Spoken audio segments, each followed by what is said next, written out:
background in wine is a little unusual because I've seen a lot of different angles of it. I grew up in my parents' hotel and restaurant, and so I learned about wine service. I fell in love with wine there. Then went to live in Burgundy, and I learned quite a bit about wine making and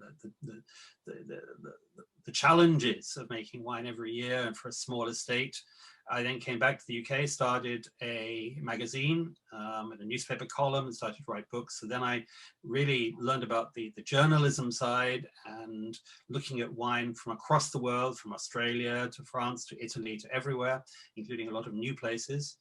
And then I also started the International Wine Challenge, where every year we tasted thousands of wines. So I was seeing wines of every kind from across the world. And I started to do that in other countries. So I ran wine competitions in China and Japan and Russia and India and Vietnam, and Poland. And then about 15 years ago, I changed direction completely and started to firstly make my own wine.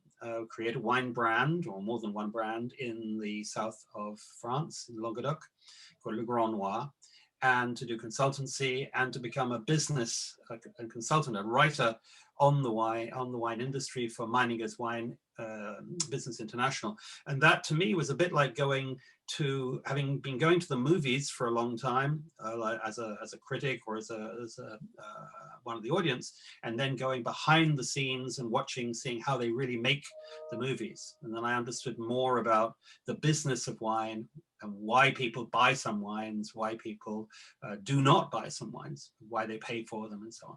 Various ways of categorizing wines. We have red, white, and sparkling. We have wines from different countries and wines of different grapes, and maybe even different wines of different qualities, the OCG down to Vino da Tavola, and then maybe points and scores. What I don't think we've done very well is to look at wine the way the person buying it in a shop or a restaurant looks at it. And they're not necessarily looking at the letters DOCG or DOC or whatever. They're not necessarily always thinking, oh, I'm going to have a grape, this grape, or that. They're thinking all sorts of things. One of them might be, I want to give a gift. Another might be, I want to impress my friends. Another might be, I just want something to drink, just to be refreshed. And the moment we start to think about that, we begin to understand more about the relative values of some denominazioni or appellations to others. So if you're sitting in New York, which Italian denominations or French appellations do you know? Which people are going to be familiar with which more obscure appellations? Why? What is going on in their heads actually when they are going to pick up this bottle rather than that bottle? And to me, the thing that we as an industry very rarely talk about is the changes that are happening, so that in France today, France, one of the countries like Italy, the heart of wine, more rosé wine is being bought in supermarkets, where 85% of wine is bought, than white wine. And when people are picking up a bottle of rosé, are they really thinking about where it came from? Are they thinking about the grape or whatever? Or are they buying a drink? 44% of the wine, a huge percentage of wine now in those French supermarkets is being bought in a bag-in-box. What does that mean? When somebody buys wine in a box with a tap on the side, what is going on in their head? To me, it's very natural. I think it's great because wine is stuff I drink every day, and I love the idea of having it from a box.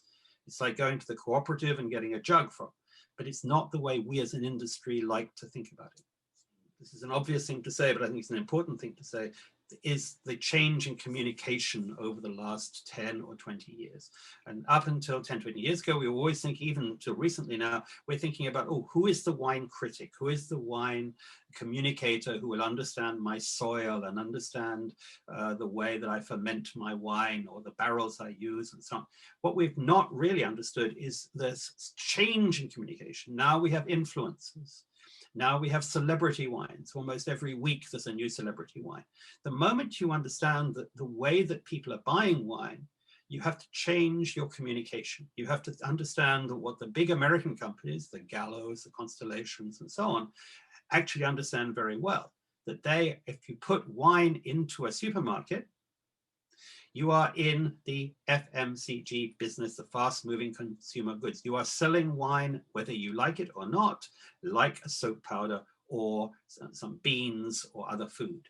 Now, this is not very good news for a lot of, it's not very comfortable news for a lot of wine producers. And so they still package their wine in the same 75 centiliter bottle with the same traditional label, the same back label, and the same label that gives the same kind of information that they did 10, 20 years ago. Well, if your customer is the person who wants to read those things, that's perfect, that's terrific. If you can get 10, 15, 20 euros, 50 euros from that customer, terrific. But if you're struggling to get 4, 5, 6 euros, because actually the message you're giving is not the message that the person who is going to pick up the bottle needs to see, then maybe you need to rethink.